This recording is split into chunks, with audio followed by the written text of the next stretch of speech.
今天要保养一块公价23万的百达翡丽。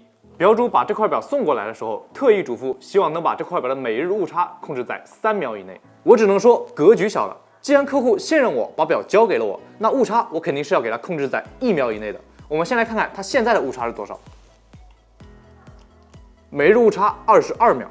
今天就在保养过程中带大家一起看看维修师是如何提升一块表的走时精度的。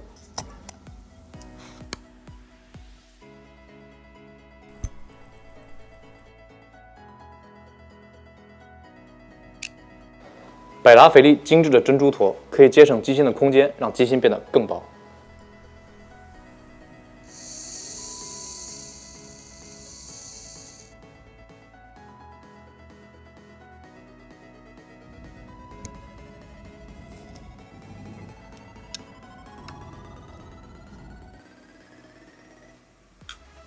清洗零件是提高精准性的第一步，可以把变质的润滑油，还有一些陈年累积的脏东西都给洗掉。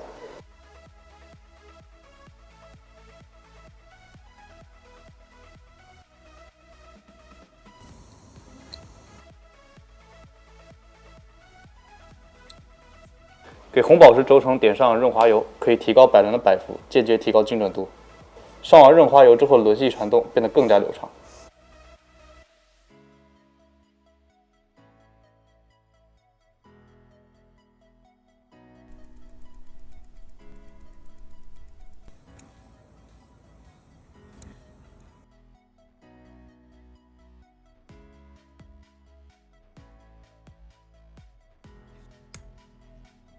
现在表基本已经保养完了，我们来检测走时。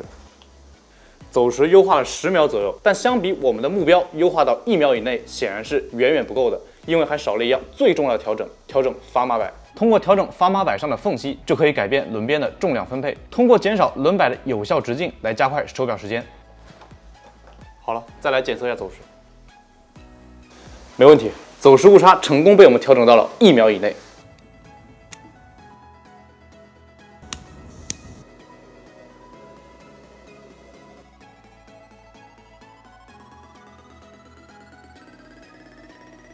关注我，带你看更有趣的表。